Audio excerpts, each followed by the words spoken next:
은혜 받으실 하나님 말씀은 사도행전 13장 1절에서 3절까지 말씀입니다. 하나님께 영광을 올려드립니다.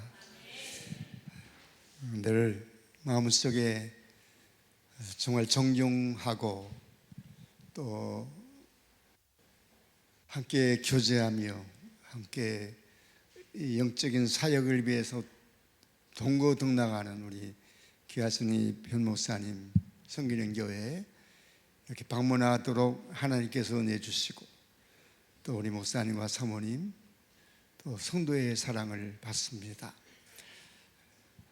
지난번에 우리 목사님이 오셔서 정말 남아공의 흑인 원주민 목사님들을 깨우는 일에 진력을 다하시고 또 집회 끝나자마자 바로 이렇게 기구하시는 모습을 보면서 저도 감동받고 그 현지에서 사역하는 모든 한국 선교사님들이 감동받으면서 그 모습 하나를 보면서도 큰 은혜 받으며 그래 예수의 생애를 재현하는 귀하신 목사님이구나 하는 감동을 주었습니다. 또 시간마다 우리 목사님이 말씀하실 때마다 그 원주민 목사님들이 정말 뜨거운 은혜를 받았습니다. 사도행전의 역사가 아프리카에서 이루어졌습니다. 그 사진을 좀 보여줬으면 좋겠는데 너무 감동적이고 그리고 또 한인 선교사님들 중에서 다 거의 참석했던 분들이 고백이 뭐냐면 이런 말씀을 예수의 그 피 묻은 복음을 이렇게 직접 듣는 것이 30년 전 27년 전에 아프리카에 이제 이민을 가셨는데 그분이 고백하기를 30년 만에 이런 예수의 피 묻은 복음을 정말 현장에서 들을 수 있다고 하는 그런 감동을 느끼면서 집회에 참석해서 끝까지 은혜를 받았습니다. 그리고 요즘은 우리 목사님 유튜브 여러분은 잘 모르겠지만 우리 목사님이 유명합니다. 왜냐하면 아프리카에서도 한인 선교사님들이 여러분 교회 담임 목사님이 유튜브를 보면서 은혜 받고 또 우리 교인들 그때 함께 오셔서 우리 목사님 섬기면서 함께 은혜를 받았는데 그분들이 아주 팬입니다. 우리 교회 담임 목사님 설교는 안 보아도 우리 변 목사님의 유튜브를 보면서 은혜 받는 모습을 보면서 그래 그 예수의 생명이 있는 복음을 전하기 때문에 이렇게 전국적으로 이제 전국 구가 아니라 이제는 세계 구가 되어서 여러분 우리 선림교회와 목사님이 말씀하는 그 유튜브가 전 세계적으로 이렇게 많은 성도에게나 교역자들에게 은혜를 끼친다는 보고를 제가 대신 드립니다. 그리고 우리 목사님 강건해서 더 큰 사역을 이루도록 함께 기도해 주시고 또 협력하신다면 앞으로 남은 모든 생애에 큰 역사를 이루게 될 줄 믿습니다. 무엇보다도 그 현장이 초대교회를 방문하는 성령의 역사, 회개의 역사, 치료의 역사 그리고 귀신이 떠나는 역사들이 그대로 재현되는 현장이었습니다. 내년 5월 달에도 약속을 하시고 오셨는데 지금 우리 현지에서 원주민 목사님들이 기대하고 있고 한인 선교사님들이 기대합니다. 왜냐하면 지난번에 받지 못한 은혜를 이번에 좀 받아야지. 그런데 이제 그 공간이 제한되어서 혹시 한인 선교사들은 출입을 금할지도 모릅니다. 그래서 좀 걱정이 되지만 하여튼 또 하나님 앞에 기도하면서 지경이 넓어지도록 기도하고 있습니다. 앞으로 여러분의 기도와 또 협력이 꼭 요구되는 그런 사역입니다. 저는 은퇴 후에 이제 3년 차가 되는데 아프리카에 가서 사역하면서 또 제 자신의 은혜 받고, 그리고 아프리카는 변화받아야 할 일들이 너무 많습니다. 그 변화를 받고 변화를 시켜야 할 목회자들, 그게 지금 기성세대는 참 변하기 어렵다 하는 그런 참 막연한 그런 실망감도 있을 때 있지만, 자라나는 오늘 우리 교회도 차세대를 위한 준비하는 교회인데, 앞으로 남아프리카 전역에 그 새로 자라나는 아이들에게 복음을 심어주고 그 복음을 심어줄 교육자들이 필요합니다. 지금 아프리카에는 교육자들이 옛날 우리나라처럼 300년 전에 복음을 받았음에도 불구하고 그들이 샤머니즘 같은 그런 신앙생활을 하기 때문에 이걸 바로잡고 재교육을 하고, 그리고 성령 체험하고, 그리고 예수의 복음을 정말 받아들이고 그 예수에 젖어서 복음을 전할 수 있는 사람으로 만드는 일이 아주 급습니다. 이 일에 우리 목사님과 우리 선림교회가 큰 일을 감당하고 있다는 사실을 또 아시고, 그리고 제가 그 배후에서 우리 목사님을 협력하면서 그 일이 이루어지도록 기도하면서 지금 감당하고 있습니다. 저는 아프리카를 너무 사랑하는 목사였습니다.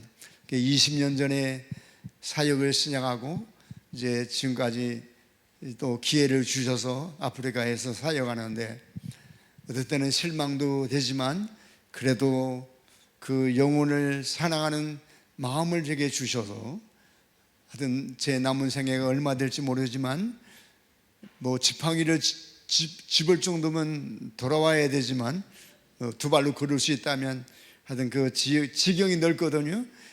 여러분 잘 아시는 대로 우리나라 한반도로 보면 한 6배가 되고요, 우리나라로 보면 이제 한 12배 정도 되는데, 그 지경 넓은 원주민 모두가 우리 선림교회와 우리 변목사님을 통해서 변화받기를 바라면서, 저는 그 배후에서 협력하는 그런 선교사로 끊임없는 열정을 하나님 주신다면, 또 건강을 주신다면 잘 감당하려고 기도하고 있습니다. 오늘은 따로 강사가 필요 없는 우리 교회인데, 제가 와서 하나님 말씀을 전하게 될 때에 정말 건강한 교회가 어떤 교회일까? 여러분 가만히 생각해 보십시오. 모든 삼라만상이든 사람이든 짐승이든 병이 들면 쓸모가 없습니다. 아프리카는 약 통계적으로 60%에서 70%가 에이즈 환자입니다. 제가 주일날에는 2번은 노숙자 사역 나가고 2번은 시골 교회 가서 복음을 전해합니다. 근데 그 노숙자들이 방치되어 있는 광장이 어떤 곳이냐면, 300년 전에 백인들이 빌딩을 아주 멋있게 지었습니다. 유럽형으로 돌로 그 빌딩을 잘 지었는데, 이 흑인들이 정부가 들어서면서 백인들을 다 내쫓고 그걸 차지해서 지금은 그 빌딩을 다 파괴했습니다. 그런데 그 광장, 넓은 광장이 잔디밭이었는데 거기서 노숙하면서 흑인들이 살아요. 근데 그 흑인들이, 지금 그 아프리카가 지금은 겨울이거든요. 그 겨울의 추위를 거기 잔디밭에서 지내면서 추우니까 이제 추위를 이기기 위해서 마약을 하고, 그 마약이 우리나라 돈으로 한 1,000원이면 마약 하나를 놓을 수 있답니다. 추위를 이기기 위해서 마약을 하다 보니까 중독이 되고, 그리고 에이즈가 60%에서 70%, 이게 통계적으로 그러니까 더 많은 사람들이 에이즈 환자입니다. 그래서 저희들이 이제 주일날이면 빵을 조금씩 해서 이제 음료수하고 나눠주고 예배를 드리는데, 그런데 아이러니한 게 뭐냐면 숫자가 줄어야 되는데 점점 많아져서 지금 한 300명이 지납니다.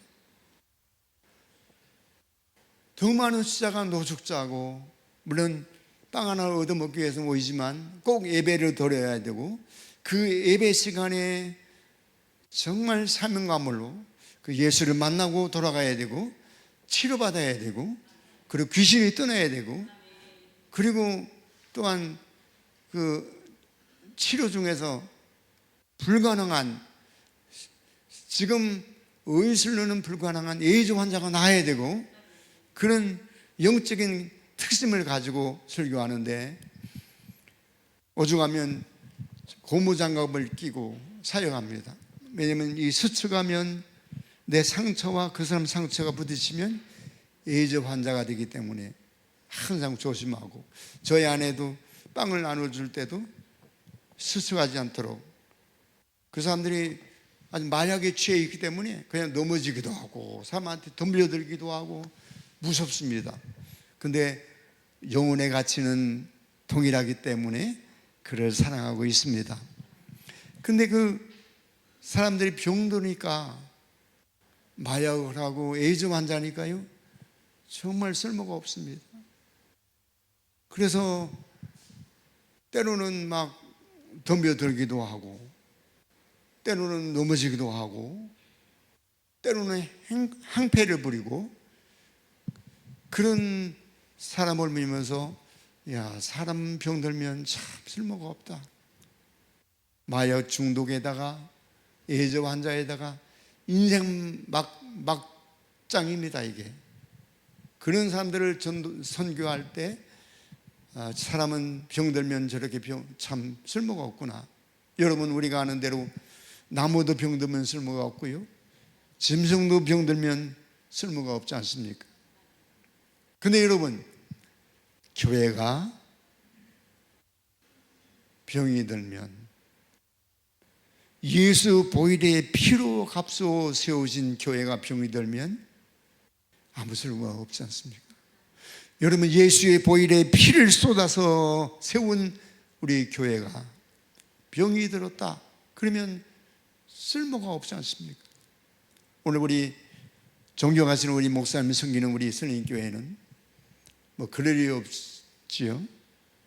그러나 한국 교회나 어느 교회든지 병든 교회가 너무 많습니다. 안타깝지 않습니까? 예수 보혈의 피로 값주어서 세우신 교회가 병이 든다면, 아무리 예수 보혈의 피로 세운 교회일지라도 교회가 쓸모가 없다면 이보다 더 불행한 일이 어디 있고, 주님이 우리 한국 교회를 볼 때 얼마나 슬퍼하실까 하는 그런 거룩한 슬픔을 가질 때가 있습니다. 오늘 우리 설림교회는 주님의 오실 그날까지 가장 건강한 교회로 승리할 줄 믿습니다. 그러게 되기를 주의 이름으로 축원합니다. 근데 성경에서 가장 건강한 교회 모델이 나오는데 원래 본문에 나오는 안디옥 교회입니다.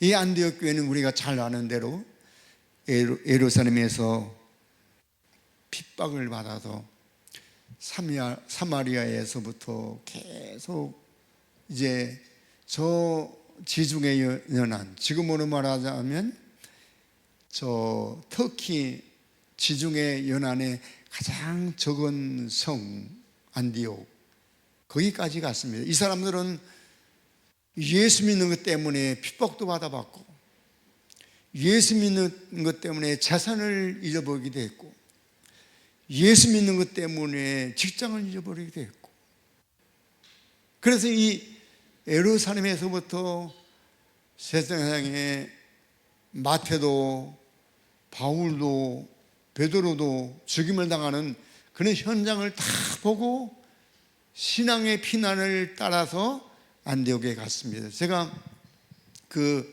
아프리카에 가서 천당과 지옥을 봅니다. 우리 목사님 따라서 여러분들이 비전 트립도 가보셨고 그리고 사역도 하셨습니다. 백인들은 엄청나게 잘 살고 흑인들은 정말 비참하고 처절하게 신발이 없어서 그리고 옷이 없어서 정말 사람이 입을 수 있을까? 저는 그 노숙자 사역하니까요 정말 비참한 사람들이 많이 있습니다. 천당과 지옥을 봅니다. 근데 백인들이 왜 이렇게 잘 살까? 그리고 저렇게 윤택한 생활하면서 사상은 토요일은 가족과 함께, 주일은 주님과 함께. 그래서 그 우리 센터가 이제 에리아가 한 100만 평, 200만 평 되는 거기에 골프장도 있고 그리고 이제 한 900세대가 살아요. 그런데 그 골프장에 토요일날 주일날은 사람이 별로 없습니다. 우리나라 같으면 주말에 굉장할 거예요. 사람이 별로 없습니다. 평일보다도 없습니다. 왜 그럴까? 봤더니 토요일날은 가족과 함께, 주일날은 주님과 함께. 그래서 토요일날은 가족끼리 금요일날이 얼마나 좋냐면 우리 한국 사람이 철야 기도하기에 가장 좋은 날이 금요일날입니다. 금요일날은 고성방가해도 경찰이 안 옵니다. 그 사람들 파티하고 우리는 찬양하고 기도해도 절대 경찰이 오진 않습니다. 아주 철야하기 좋은 날이 금요일날. 그런데 그날 금요일부터 파티하고요 토요일날은 항상 가족과 함께 보내고 주일날은 주님과 함께.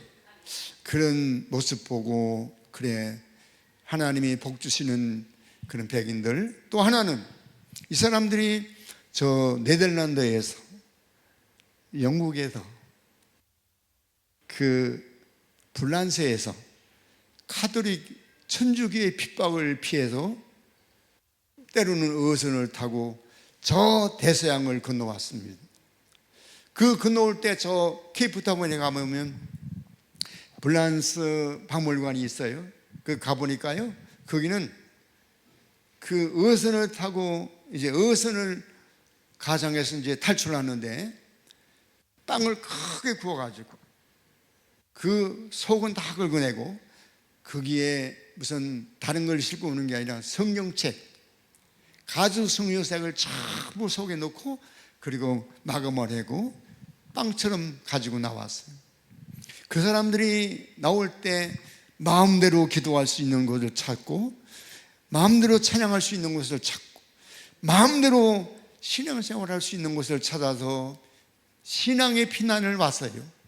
그래서 아프리카를 장악했는데 나중에 이제 흑백 갈등이 있기도 했습니다. 그런데 문제는 그 나라를 이제 역사를 제가 보니까요 두 가지 사건이 있더라고요. 하나는 백인들이 딱 오니까 흑인들이 이게 짐승도 아니고 사람도 아니고 그러니 사람도 아닌 것 같고 짐승도 아닌 것 같고 그래서 선교하는데 문제가 많이 있었다는 거지.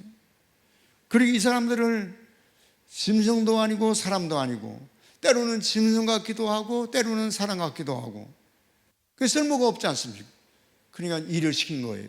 이게 나중에 노예가 되어서 물론 여러 가지 흑백 갈등이 있었지만 그래서 이제 노예가 되었다는 얘기를 이제 역사를 통해서 봤습니다.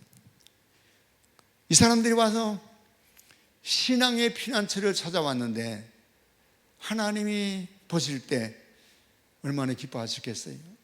흑백 갈등은 뒤로 하고 그들이 아프리카에 왔을 때 그냥 잘 살기 위해서 온 게 아니라 신앙을 지키기 위해서 왔어요. 그러니까 하나님께서 지금은 그런 초대교회 신앙이 없지만 그때 그 사람들이 가졌던 신앙은 여기에 뭐 아프리카를 장악해서 점령해서 뭐 그들을 노예 삼고 내가 편안히 살려고 그 땅을 장악한 게 아니라 신앙을 지키기 위해서. 여러분, 오늘 우리 설림교회 성도 여러분, 오늘 수요일 날도 이렇게 많이 오셨는데 이사를 해도 꼭 신앙생활하기 위해서 이사하시기를 바랍니다. 학군을 따라하지도 말고 절대 내 신앙생활하는데 가장 유익한 곳을 찾아서 우리가 이사한다면 하나님이 큰 은혜를 줄 거예요. 제가 그 현장을 봤습니다. 그 프랑스 사람들이 올 때 모습을 보면서 그래, 이 사람들이 이 땅에 올 때 신앙의 자유를 찾아봤구나. 그러니 하나님께서 그들이 이제 300년 역사인데 그 땅에서 몇 대가 흘렀을까요? 아마 한 9대나 10대 이상 됐겠지요? 그 대대 후손이 복을 받았어. 그것이 물질이든 문화가 기독교 문화예요. 그러니까 제가 중국 가서 선교하러 갔더니요, 기념사진을 찍으려도 찍을 수가 없더라고요. 왜? 배경을 삼으려면 다 용이 걸려 있어요. 어디 대고 사진을 찍을 수가 없더라고요. 근데 아프리카는 문화가 기독교 문화예요. 지금도 그러니까 흑인들도요, 토요일 날은 일 안 합니다. 주일날도 일 안 합니다. 왜? 백인들이 다 쉬도록 하겠습니다. 토요일 날은 가족과 함께, 주일 날은 주님과 함께. 우리나라는 그렇지 않죠? 여러분은 토요일 날은 가족과 함께, 주일 날은 주님과 함께. 그런 기본적인 기독교 문화가 아프리카에 있는데, 그러다 보니까 선교하기 얼마나 좋아요. 누가 선교하는데 못하게 하는 사람이 없습니다. 전 세계적으로 중국도 뭐 여러 나라도 이 선교의 방해가 얼마나 많습니까? 아프리카는 선교에 방해하는 사람이 없습니다. 누구든지 선교할 수 있고, 이번에도 우리 목사님 오셨는데 제가 안전하게 모시려고 우리 센터에서 지내셨고, 그 리조트 아주 허름한, 그러니까 유스 캠프라고요, 청소년 수련장이에요. 뭐 우리 한국 사람은 기거하기가 어려운 그런 환경입니다. 빌려서 이제 집회하는데 거기는 또 꼰청 강도가 많거든요. 낮에도 문을 잠가버리고 저녁에도 잠가버리고, 왜? 들어온 사람은 나가지도 못하고 밖에서 누가 들어올 수도 없고, 그렇게 해놓고 집회를 했어요. 이번에 내년 5월 달도 역시 거기에서 집회하게 되는데 안전하게 꼰청 강도가 못 들어오도록 전부 이제 보디가드 세우지 않고요, 아주 철장문을 딱 닫아버리면 나갈 수도 없고 들어올 수도 없고, 그런 현장을 만들어 놓고 집회를 하는 것입니다. 집회하면서 흑인들을 보면 백인들은 저렇게 복을 받았는데 어째 저럴까? 사상은 기독교 문화인데 행동은 그렇지 못하고 얻어먹기만 좋아하고. 우리가 사연 나가는데 정말 가슴 아픈 얘기가 뭐냐면, 빵을 나눠주지 않습니까? 예배 드린 사람만 줍니다. 예배 안 드리는 사람은 어떤 경우도 빵을 안 줬습니다. 요만큼 되는 빵도 안 줍니다. 왜? 냉정한 것 같지만 다음에 예배를 드려야 그 빵이라도 하나 얻어먹을 기회가 온다고 생각하고, 예배 드리기 위해, 목적이 예배니까, 목적이 선교니까, 목적이 예수니까 그렇게 결단하고 가슴이 아프지만 딱 룰을 따라서 예배를 인도하는데, 받아가지고 가다가 뒤에 돌아서서 뒤에서 도둑질해 가요. 예배를 잘 드리고 빵 하나 얻어먹기 위해서 또 도둑질하는 그 사람들을 보면서 세상에 예배를 잘 드리고 도둑질하는 이거 어떻게 좋을까? 정말 눈물겹게 가슴 아픈 때가 많이 있습니다. 어쨌든 문화가 기독교 문화 속에 젖어 있어서 선교하기가 가장 좋은 나라입니다. 주님이 함께 하시는 현장마다 하나님 역사가 더 풍성하게 이루어질 줄 믿습니다. 그리고 우리 목사님은 제가 전에도 그런 감동을 받았지만요, 이번에 집회하실 때요, 정말 우리 목사님이 안 계시면 안 되겠더라고요. 뭐 다른 분 무시해서가 아니고요, 그 목사님이 정말 예수로 젖은 복음을 전하니까요, 오죽하면 여러분 30년 만에 이런 설교를 듣는다 했을까요? 여러분은 우리 목사님 위해 기도 많이 해주셔야 돼요. 네, 건강해서 아프리카를 계속 다니면서 그 아프리카 땅을 변화시켜야 전 세계가 변화받을 줄 믿습니다. 앞으로 백인들도 아마 오게 될지 몰라요. 왜? 그 복음을 들으려고요. 지금은 한국도 그랬지만 거기도요, 복음이 사라졌습니다. 정말 생명 있는 복음을 들을 기회가 없습니다. 30년 만에 선교사님들이 30년 전에 이민 와서 한국에서 그때 초대교회 때에 복음을 듣던 그 복음을 이제 30년 만에 들었다는 이야기를 들으면서 감동을 많이 받았습니다. 백인과 흑인이 왜 이렇게 참 하늘과 땅, 천당과 지옥일까? 벌써 신문대를 거둔 거죠. 신앙의 피난을 따라서 여기 왔던 사람들이 지금도 복을 받고, 백인이 최고 부자를 내가 만났는데 케이프타운에 500만 평의 포도원을 가지고 있는 사람이더라고요. 여러분 상상이 됩니까? 500만 평이면 아마 대전 시내만 할 거예요. 그래서 차로 순찰을 못하고요, 말 타고 순찰해요. 이렇게 쭉 순찰하는데 한 이틀 거리예요. 워낙 넓으니까요. 거기에 기독교 문화가 있어서요, 500만 평인데 50만 평을 딱 띄어서 공원을 만들었어요. 그 직접 자기가 공원을 얼마나 이쁘게 만드는지 봅니다. 50만 평을 공원으로 만들 때 돈이 얼마 들었겠어요? 그 50만 평 10분의 1을 사회를 왜 기부하는 것입니다. 50만 평을 500만 평에서 50만 평을 공원 만들어서 누구나 와서 쉴 수 있는 곳으로 만들어서 제공하는 그런 백인들의 마인드. 그리고 거기에 이제 뭐 호텔도 있고 뭐 하여튼 와인 공장도 있고 별 공장이 다 많이 있습니다. 어쨌든 그렇게 잘 사는 사람들, 기독교 후손들입니다. 아마 그 사람들이 지금도 믿음을 그렇게 가졌다면 계속해서 후손들이 복을 받게 될 줄 믿습니다. 안디옥 교회는 신앙의 피난을 따라서 안디옥까지 왔어요. 많은 핍박도 받았다고 했습니다. 선교하다가 죽임을 당하는 사람도 봤습니다. 안디옥 가서 교회를 세우는데 그 구성원들이 다 신앙이 돈독한, 오늘 본문에 나오는 사람들을 보십시오. 여러 사람들이 보이지 않습니까? 그럼에도 불구하고 그 구성원들이 전부 신앙의 정도를 지키는 사람들. 아마 우리 설린교회가 우리 목사님의 역량을 통하여 정말 신앙의 정조를 지킬 수 있는 일당백의 성도가 될 줄 믿습니다.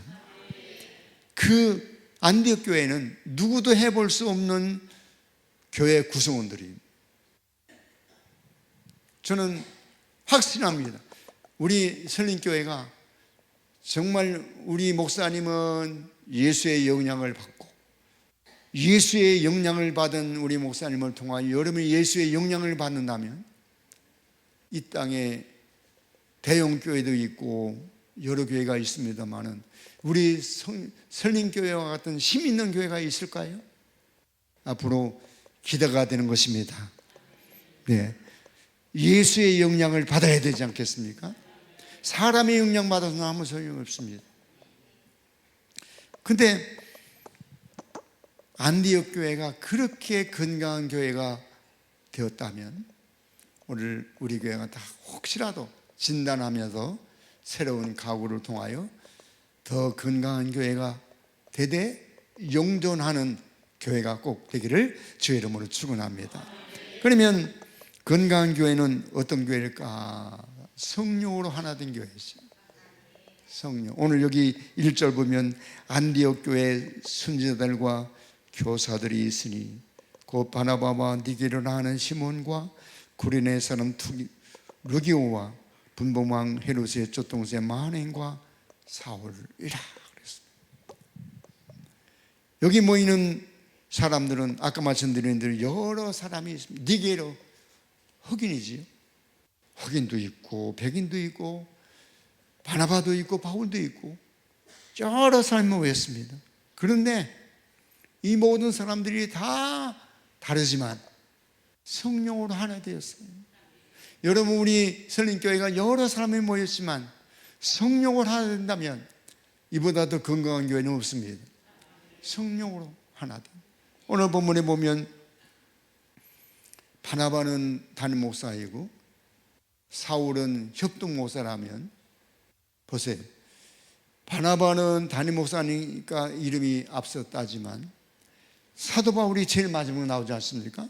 사도 바울이 그 당시 대사도 아닙니까? 그럼에도 불구하고 제일 마지막에 이름이 나와요. 여러분, 교회는 제가 어디 논산 근처에 부흥회 갔는데요, 시험이 걸렸더라고요. 어째 시험이 걸렸냐면 카렌다를 제작했는데 카렌다 그 시고는 그렇더라고요. 담임 목사님도 있고 거기에 장로님들도 다 이렇게 기록이 됐어요, 카렌다에. 근데 선임 수석 장로님 이름이 차석으로 하고 차석 장로님이 앞으로 갔어요. 이것 때문에 시험 들었어요. 왜 내 이름이 뒤로 갔냐. 그래서 그분이 김씨인데 김씨만 다 모여서 따로 예배를 드릴 주일날. 이런 상황에 제가 부흥회 갔어요. 아니, 내 이름이 뒤에 나오면 어떻고 앞에 나오면 어떠냐. 따라합시다. 나는 주의 종이다. 예, 종이. 내가 수석 장로입니다. 이때부터 문제가 생기는 거예요. 우리는 모두 주의 종이요. 그래, 야, 세상에 내 이름이 앞서지 않고 뒤로 갔다는 것 때문에 시험 들어서 교회가 갈라졌는데, 어떻게 갈라졌냐면 김씨 가문은 다 나가버렸어요. 제가 그런 교회를 봤습니다.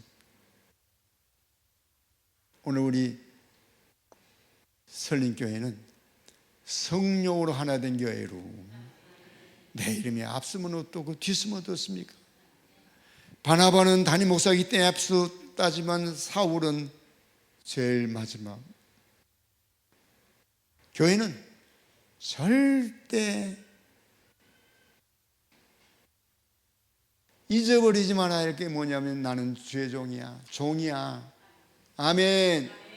나는 수석 장로가 아니라 종이야.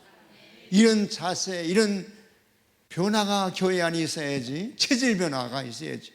다 나는 인정받아야 되고 내가 뭐 앞서 가야 되고, 이렇게 되면 그 교회는 병든 교회가 될 수밖에 없으니 오늘 안디옥 교회처럼 성령을 하나 되어서 누가 앞서거니 뒤서니 상관없이 나는 주의 종입니다.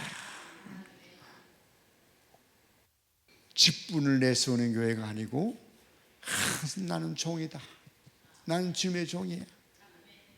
그런 자세를 가지고 교회를 섬기고 목사님을 섬기면 얼마나 교회가 참 평안하고 그리고 건강하지 않겠어요? 아멘.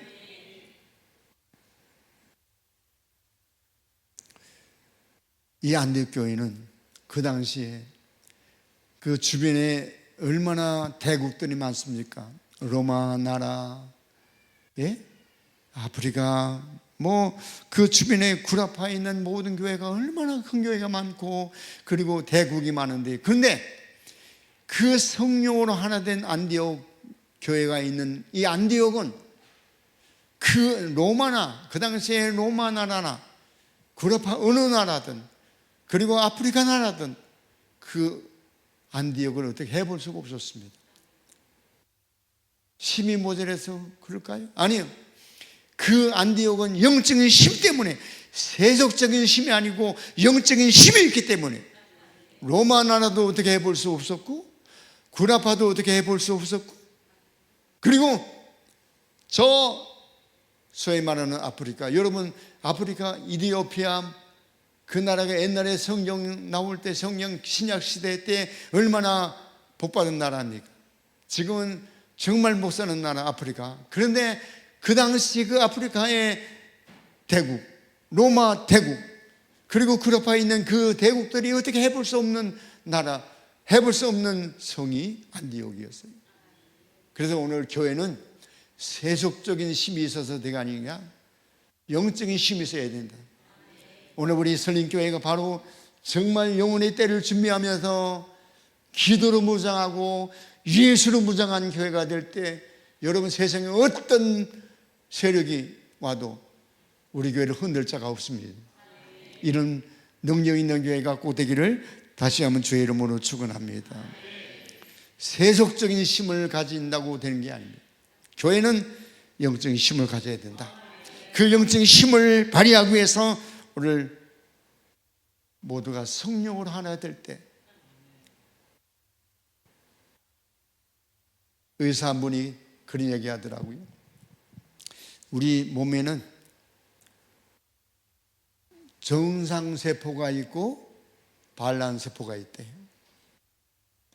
이 정상세포가 살아서 반란세포가 생기면 그 반란세포를 정상세포가 내버려 두면 이게 암덩어리가 되는 것이고, 그것이 위에 붙으면 위암이 되고, 뇌에 붙으면 뇌종양이 되고, 간에 붙으면 간암이 되고, 하여튼 그 반란세포가 그냥 내버려 두면 그것은 암이 되는 것입니다. 그런데 반란세포는 사탄의 세포고 불순종의 세포고, 머리에서 지시하는데 반란을 딱 일으키면 그것은 반란세포가 뭉쳐져서 암덩어리가 되는 거죠. 그래서 우리는 영적으로 믿음으로 순종을 잘 하시면 질병도 떠납니다. 아멘. 반란세포가 그냥 내버려 뒀을 때는 이게 암덩어리가 되는데, 그때 정상세포가 반란세포를 딱 이어쌀 때 이 반란세포를 일으켰던 암덩어리가 부서져 버린다는 거예요. 이거 의학적으로요. 그런데 정상세포가 반란세포를 그냥 내버려 두면 아까 말씀드린 대로 암덩어리가 되는 거예요. 자, 정상세포는 순종세포고 반란세포는 사탄의 세포고. 자, 여러분 교회 안에도요, 바울 사도 시대도 빌립보 교회도 그랬고 여러 교회가 다 반란세포가 있었어요. 그래서 바울 사도가 이렇게 하든 저렇게 하든 복음이 전파되는 것으로 감사하다고 그랬거든요. 여러분 잘 알지요? 바울 사도가 감옥에 들어가실 때 성도들이 우리 목사님이 감옥에 가셨으니 우리가 열심히 전도하자. 그리고 전도하는 사람들도 감사했고, 또 반면에 우리 목사님이 감옥에 가 있을 때 우리가 귀합을 해서 뭔가 힘을 기르자. 그 전도하는 사람들을 보고 그때 바울 사도가 이렇게 하든 저렇게 하든 복음이 전파되니 내가 감사하다, 그런 고백을 하지 않습니까? 교회 안에도 사람이 모이는 곳에는 반드시 반란세포가 있다. 뭔가 우리 목사님을 통하여 하나님이 일하실 때 꼭 반란을 일으켜. 뭔가 불순종하고 여러분, 이 쓴뿌리가 절대 우리 교회에 자리 잡지 못하도록 여러분 순종세포가 되고 성령세포가 되어서 장악하시길 바랍니다. 아멘. 그 사탄세포를 싹 에워싸고 그 세포들이 움직일 수 없도록 제압을 한다면 우리 교회 병들지 않습니다.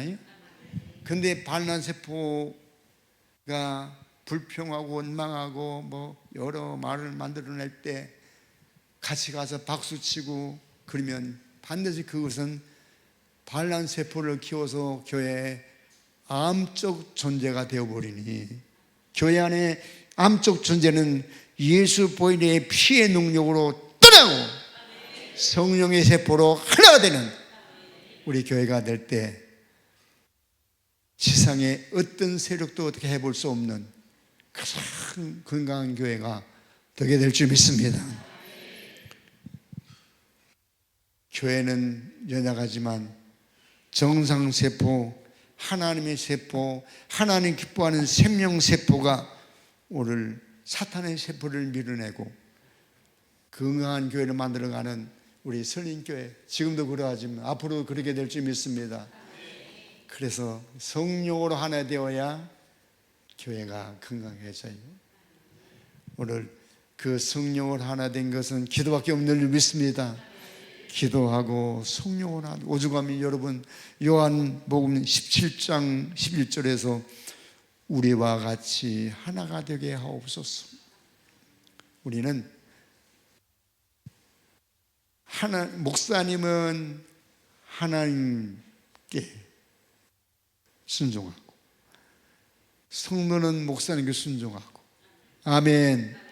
그런 아름다운 열매가 꼭 맺어질 때 오늘 성령으로 하나 된 아름다운 교회,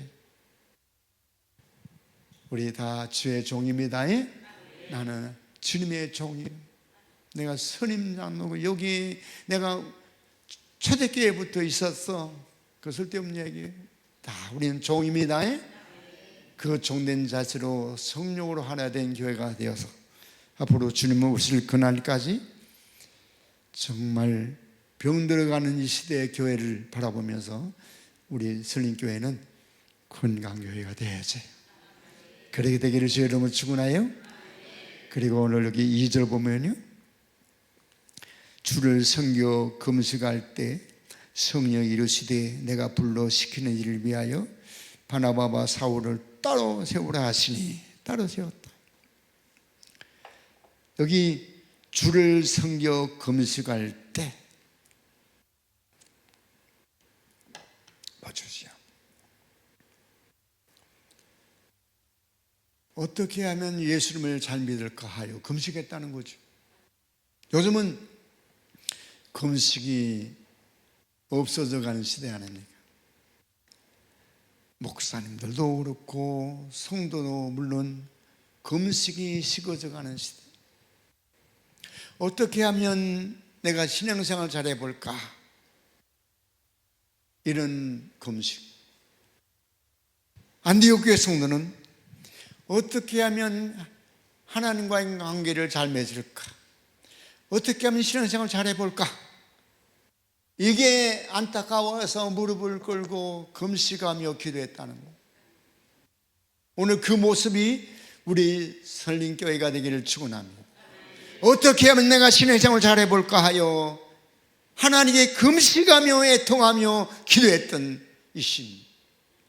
오늘 우리 한국교회가 그런 때가 우리 목사님과 좀 목회하는 시대에 저도 역시 40년 전에 목회 시작할 때도 역시 그런 마음이었거든요. 어떻게 하면 신앙생활 잘해볼까? 어떻게 하면 목회를 잘해볼까? 어떻게 하면 예수의 심정을 가질까? 이거밖에 없었습니다. 근데 요즘은 다 잊어버렸거든요. 이 시대의 목사님들이 지금 어떻게 하면 내가 목회를 잘해볼까? 어떻게 하면 신앙생활 잘해볼까? 어떻게 하면 예수의 심정을 가지고 오늘 성도를 사랑할까? 그 성도를 사랑하는 마음으로 하나님께 밤이 맞도록 기도할 수 있는 힘을 가질까? 그런 마음을 가진 사람이 얼마나 있을까요? 저 목회할 때는, 시작할 때는 그런 마음이었어요. 끝날 때까지. 우리 목사님 지금도 이제 현직에 계시기 때문에 그런 중심을 가지고 계세요. 그러니까 이런 교회를 이루어 나가고 전 세계에 선교하기 위해서 온 교회가 하나 되어서 비전 트립도 가고 사역도 가고, 제가 이제 아까 우리 목사님과 대화하면서 내년 1월 달에 스와질랜드 에스타니아 그 지역으로 가는데, 그때 제가 참석해서 한번 은혜 받으려고 그래요. 전 교인이 하나 되어서 이렇게 사역 나가고 선교하고 이런 아름다운 역사들을, 여러분 세속적인 힘이 큰 교회라고 하는 줄 아십니까? 대형 교회 하는 줄 아십니까? 오늘 뭔가 영성 있는 교회 받아서 하십시오. 영성 있는 교회, 예, 성령 충만한 교회. 어떻게 하면 신앙생활을 잘 해볼까? 여러분 오늘 우리 교회에 살아있다는 증거가 뭐냐면, 어떻게 하면 내가 신앙생활을 잘 해볼까요? 금식, 그것이 하루가 됐든 이틀이 됐든 사흘이 됐든 어떻게 하면 내가 신앙생활을 잘 해볼까? 하나님과의 관계를 잘 맺을까? 이런 마음으로 하나님께 금식하는 사람들이 얼마나 있을까?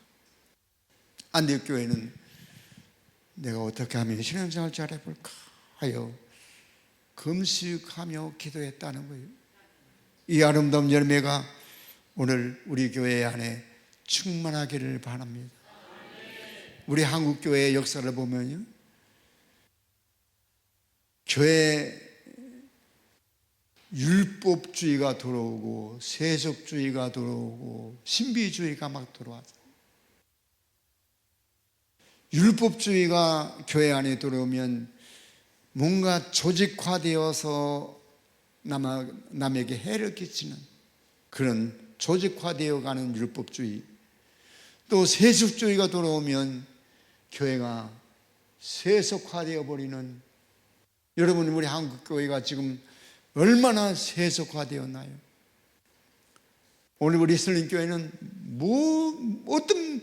어느 구석 하나를 봐도 세속화를 막아내고 오직 예수 생명으로 하나 된 교회가 아닙니까?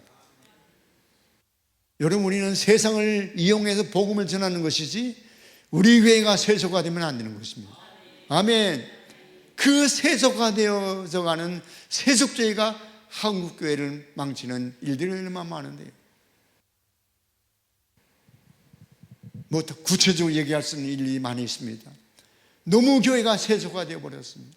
아, 세상이 그런데 우리 교회, 여러분 세상이 아무리 그래도 교회는 온전한 신앙의 정조를 지켜야 될 줄 믿습니다.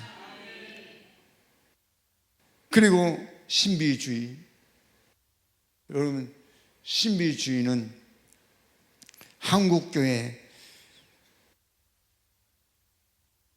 신비한 역사는 주님 오실 그날까지 있어야 되지만 신비주의는 안 됩니다.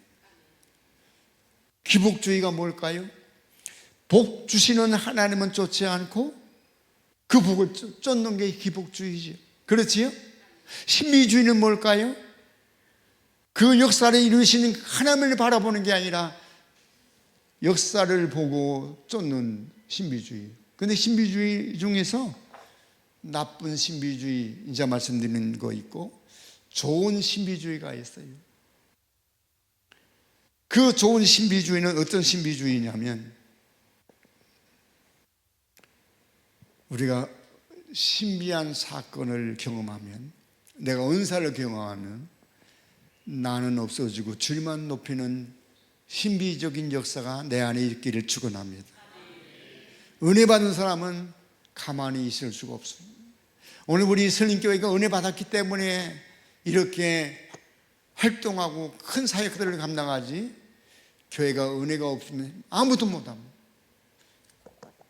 신비주의는 안 되지만 신비적인 역사는 계속해야 돼요. 방언도 하고 진리도 떠나고 귀신도 떠나고. 여러분 지난번에 우리 목사님 오셔서 집회할 때요, 그 흑인들이 아주 나가 자빠지고요.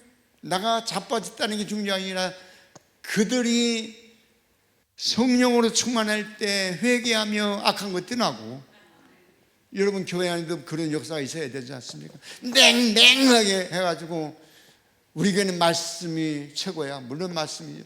말씀 속에 성령이 역사하는 것이고, 그 말씀이 예수 생명이 되어야 되지 않겠습니까?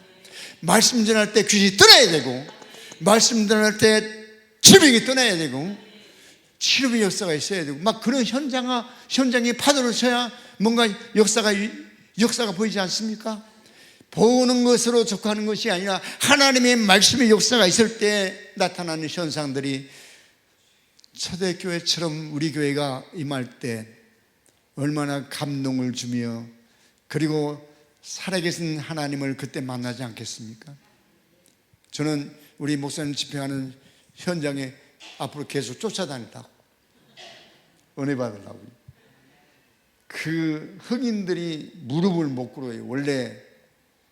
근데 목사님이 무릎 꿇어갈 때 무릎 꿇고, 나중에는 자원에서 무릎 꿇더라고. 그 사람들이 무릎 꿇을 수가 없어요. 그리고 이건 나무판이 아니며 아주 세면바닥, 아주 타일로, 그게 무릎 꿇는다는 건 보통 아니에요. 왜? 하나님 앞에 회개하고 자복하고. 그 사람 무릎 꿇는 게 제일 싫어해요. 왜 그런지 아십니까? 백인들로 하여금 노예 생활할 때 너무 무시당하니까 무릎 꿇어. 이게 싫어요. 우리 목사님들이 영권이 없었으면요 박차고 나갈 판이에요. 그 사상이, 소위 말하는 우리 말하는 트라우마가 백인들이 너무 고역을 치르거든요. 무릎 꿇게 하고 종노를 하고, 이게 제일 싫어요. 무릎 꿇는 게 제일 싫어요. 근데 성령의 능력으로 무릎 꿇으라고 할 때 무릎 꿇고, 이제는 나중에 회개하면서 자동적으로 자기들이 무릎 꿇고, 그런 여러분 성령의 역사 일어나지 않겠어요? 이게 어디서 나오냐 이게? 우리 목사님이 영성이 있기 때문에. 여러분 우리 교회가 영성이 있으면 세속주의가 어디에 들어와요? 신비주의, 아까 말씀드린 좋은 신비주의는 은혜 받으면 나는 없어지고 질만 나타나는데, 신비주의는 내가 나타나는 거예요. 나는 방언하는 사람이야. 우리 교회도요 어느 나쁜 신비주의자가 있어요. 물론 은혜 받았어. 그런데 나는 방언하는, 방언도 못하는 것들, 이건 벌써 신비주의자가 되어버렸어요. 방언도 못하는 것들? 아니 방언 못하는 것들이 이미 자기가 하나님 되어버린 사람들, 이게 나쁜 신비주의예요. 그런데 은혜 받은 사람들은 달라요. 나는 없어지고 주님만 나타나고, 가만히 있을 수 없어 섬기고 봉사하고 선교하고 전도하고, 이게 좋은 신비주의예요. 오늘 우리 교회는 영향을 받되 좋은 신비주의자, 날마다 은혜가 충만해도 영성이 있는 교회, 성령 충만한 교회가 되어서 세속주의도 신비주의도 그리고 율법주의도 절대 우리 교회를 지배하지 못하고, 오직 주님이 지배하시고 성령으로 지배하시고 말씀으로 지배를 받고, 그리고 정말 영적으로 어떻게 하면 우리가 신앙을 잘 해볼까, 거룩한 근심을 하며 승리하는 우리 교회가 꼭 되기를 다시 한번 주의 이름으로 축원합니다. 그리고 하나는 여기 3절 보면, 이에 금식하며 기도하고 두 사람에게 한수하여 보내니라. 보내는 교회가 건강한 교회예요. 보내는 교회. 다시 말하면 얼마나 선교하고 전도하는가에 따라서, 그 아프리카 이제 남아공 역사를 이렇게 보니까요, 보호 전쟁이라는 게 있었어요. 그 보호 전쟁이 어떤 전쟁이냐면, 네덜란드 사람들이 제일 먼저 아프리카를 왔어요. 와서 이제 환경을 잘 만들었습니다. 물론 이제 흑인들을 노예 삼아서 하여튼 그 환경을 잘 가꾸었어요. 가꾸는데 150년이 걸렸어요. 150년 걸리는 동안 흑인들에게 복음을 전하지 않았어요. 왜? 짐승 같기도 하고 사람 같기도 하고. 그래서 흑인들은 보통 그렇지 않은 사람도 있지만 IQ가 80밖에 안 됩니다. 흑인들이. 그러니까 백인들이 와서 보니까 그땐 뭐 80도 안 됐겠죠. 이게 짐승 같기도 하고 사람 같기도 하고. IQ가 80, 지금도 80밖에 안 되는데. 그래서 제가 일꾼을 시켜보면요, 요것을 여기 갖다 옮겨놔라. 그러면 요거 옮겨놓고 가만히 있어.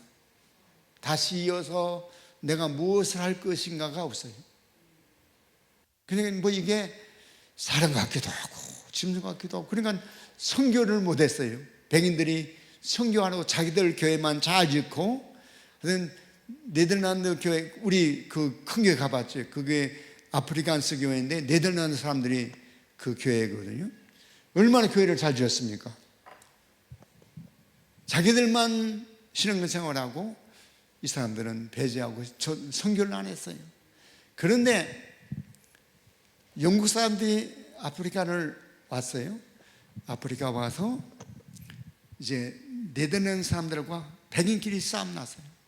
이게 보호전쟁인데, 그 네덜란드 사람들이 그렇게 갖고 왔던 그 도시, 그 지역, 여기서 쫓겨나서 저 멀리부터 밀려나가 버렸어요.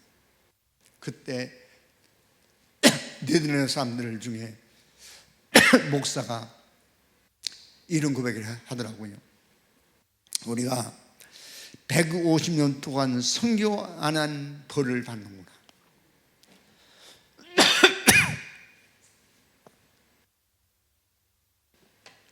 150년 동안 흑인들에게 복음을 전하지 않은 죄를 우리가 지었구나.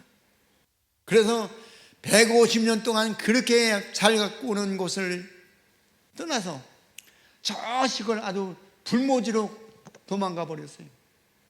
가서 그런 고백을 했습니다.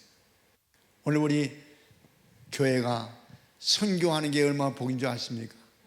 하나님의 지상 명령이고 세상 끝날까지 전해야 할 복음이 바로 우리 교회가 감당할 사명입니다.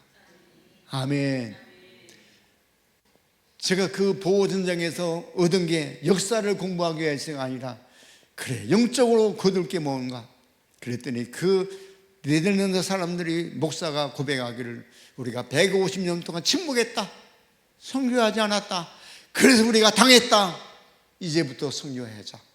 그래서 네덜란드 사람들이 발벗고 나서 선교하고, 그 다음에 우리가 목사님 그 잠비아 가면 리빙스톤이 알죠? 리빙스톤이 잠비아 아프리카에 와서 호랑이 사자한테 발을 하나 잘렸지 않습니까? 그리고 선교를 했지 않습니까? 얼마나 그 사람들이 영향을 받았는지. 잠비아의 수도가 리빙스톤이에요. 공항이 리빙스톤이에요. 세상에 그 나라가 리빙스톤을 빼고는 할 얘기가 없어요. 영국이 그래서 복을 받는 것입니다. 오늘 우리나라가, 우리 한국교회가, 우리 슬림교회가 아프리카 선교하는 거 우리 하나님은 얼마나 기뻐하시겠습니까? 보내는 교회, 전도와 선교. 오죽 이 선교가 중요하면 담임 목사 그리고 협동 목사를 안수하여 빼내서 선교를 보낼까요? 선교가 얼마나 중요하며 오늘 우리 교회가 그렇게 되기를 축원합니다. 요한복음 11장 41절로 4절 보면요, 이제 나사로 청년을 주님이 죽은 지 나흘 만에 살려놓으셨죠? 살려놓고 하시는 말씀이 푸르노와 다니게 하라 그래요. 자, 죽었다 살아난 나사로가 뭐라고 했을까요? 동네에 들어가서 내가 죽었다 나흘 만에 살아났다, 주님이 살려주었다, 이 말만 하고 다녔을 때 얼마나 유대인들이 감동을 받았을까요? 은혜를 받았을까요? 저 청년은 죽은 지 나흘 만에 주님이 살려주었다는데 한번 가보자. 그리고 전도가 되었지 않겠습니까? 오늘 우리 교회가 바로 내가 예수님으로 내가 살았다, 생명 얻었다, 부활의 주님을 통하여 내가 구원받았다, 이 구원받았다는, 살아났다는, 지옥에서 생명 얻었다는 그런 고백을 여러분이 가슴속에 안고 전달할 때 오늘 전도는 주님이 역사할 것이고 감동을 받게 될 것이고, 할렐루야. 전도는 그런 중심으로 내가 살아났다, 이런, 여러분 우리가 사형리를 그냥 읽어서 되는 게 아니라 예수님께서 십자가에 못 박힐 때 창으로 옆구리를 찔러서 심장에 피가 다 쏟아지고 물이 쏟아지는 때 그 흘렸던 심장, 뜨거운 가슴을 안고 선교할 때 역사가 일어나는 것이지, 내가 정말 죽었다 살아났다, 내가 오늘 지옥 형벌 받을 내가 예수로 생명 얻었다, 이런 확신을 가지고 전도할 때 그 전도는 열매를 맺게 될 줄 믿습니다. 이런 역사들이 우리 교회 내적으로 일어나고 외적으로 우리 목사님과 사역팀이 저 아프리카에 추구하는 영혼, 여러 영혼의 가치는 하나입니다. 흑인이 됐든 뭐 아이고 80짜리든 150짜리든 상관없이 영혼의 가치는 하나예요. 흑인들을 보면 불쌍하기도 하지만 참, 아까 말씀드렸지 않습니까? 예배를 잘 드리고 자기 몫을 가지고 가면 되는데 또 도둑질 해가지고 예배 드리고 뒤에서 도둑질을 하는 사람 볼 때 막 기가 막히죠. 이게 사람이냐, 내가 인간이냐. 그러다가도 영혼의 가치는 하나이기 때문에 그냥 사랑으로 품고 다음 주 그래도 와라, 다음 주 올 때 이 시간 늦으면 비스킷 하나밖에 없다. 차등에서 예배 중에 오는 사람은 비스킷 하나 주고, 언제나 예배 드리는 사람은 빵하고 비스킷하고 음료수 하나 주고, 그러니까 중간에 온 사람들은 비스킷 하나 얻어가지고 가는 거예요.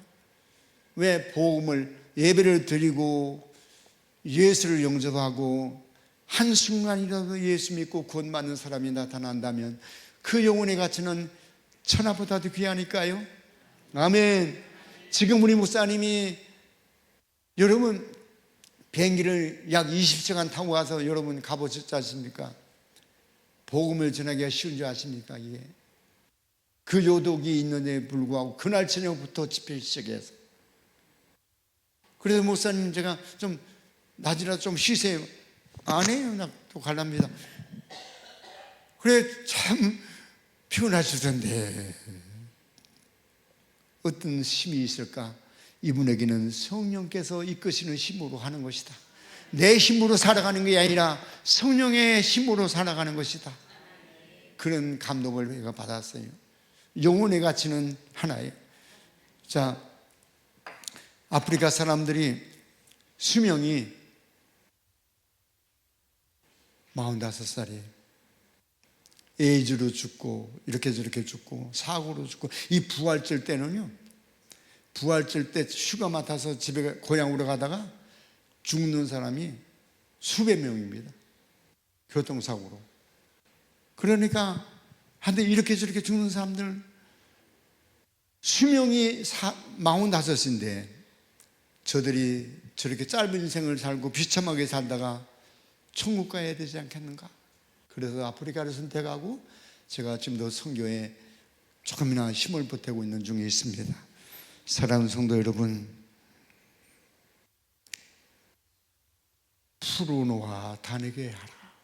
오늘 성도들은 다니면서 예수 만난 얘기로 화제를 피우시기를 바라고, 화제거리가 그렇게 되기를 축원하고, 우리 목사님과 교회는 또 아프리카를 선교할 때 교회는 약해지는 것이 아니라 점점 건강하게 능력 있는 교회로 성장하게 될 줄 믿습니다. 얘기 하나 하고 마무리할게요. 제가 어느 군사님을 만났는데요, 이런 고백을 하더라고요. 이 시부는 총각들이 장가 가기가 어렵지요. 그래서 이제 군사님이 전도하려고 총각한테 전도하면 내가 장가 보내줄게. 그 이제 약속을 했어요. 그랬더니 이 총각이 장가 가려고 전도를 열심히 하는데 어느 날 큰아버지, 작은아버지, 삼촌 13명을 데리고 왔더래요. 그래가지고 목사님이 그 권사님이 어떻게 이렇게 전도를 많이 했냐 했더니 나 오늘 13명 모시고 왔습니다. 장가 보내주세요 했더니 그런데 권사님이 장가를 보내내도 워낙 안 생겼어. 워낙 안 생겨가지고 어떻게 보낼 데가 없어. 약속은 지켜야 되겠고 어떻게. 그래서 내가 딸이 둘이 있었는데 딸 보고 야, 쟤 한 번만 만나고 가라. 약속 지키려고. 절대 다른 생각하지 말고 그냥 만나만 봐. 그리고 이제 만나러 갔어요. 그리고 한 달이 지났는데 두 놈이 안방으로 들어오더래. 안 생긴 놈하고 딸하고 무릎을 딱 꿇고 어머니. 그 눈이 권사님 노래가 눈이 동그랗 뜨고 이게 무슨 내가 어머니냐 이게 무슨 일이냐 이게. 그랬더니 둘이 만나가지고 눈이 맞아가지고 이제 결혼하기로 했다는 거예요. 이거. 그래 세상에 제일 안 생겼지 뭐 직장도 없지 하나 조건이 안 맞는데 그 약속 때문에 허락을 하고 결혼식장에 갔는데 너무 기가 막힌 노릇이에요 이게. 그래 의자에 앉아가지고 이렇게 기도했다잖아요.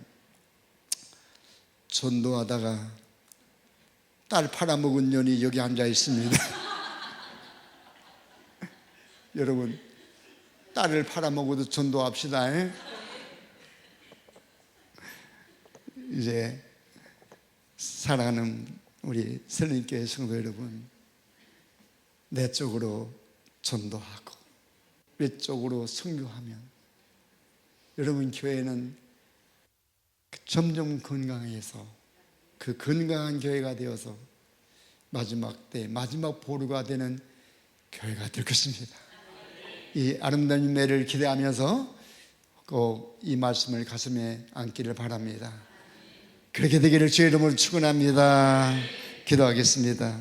고마우신 주님, 오늘 마지막 때 이렇게 참 찾아볼 수 없는 마지막 보루로 사용하는 우리 선인교회 또 귀하신 목사님, 참 어느 세대보다도 가장 건강한 교회가 되었습니다. 앞으로도 그 열매를 맺어가게 하시고 성령으로 하나 되어지고 그리고 영성이 충만한 교회로 보내는 교회가 되어서 어떤 세속 힘이 지배하지 못하고 오직 주님이 지배하시는 마지막 영혼의 때에 준비된 교회로 써주시고 귀하신 목사님 그 일을 위하여 값지게 써주시되 값지게 쓰실 만한 건강과 삶을 보장해 주시옵소서. 주님이 함께 하시는 교회가 됨을 감사하오며 모든 말씀 예수님의 이름으로 기도하옵나이다. 아멘. 아멘.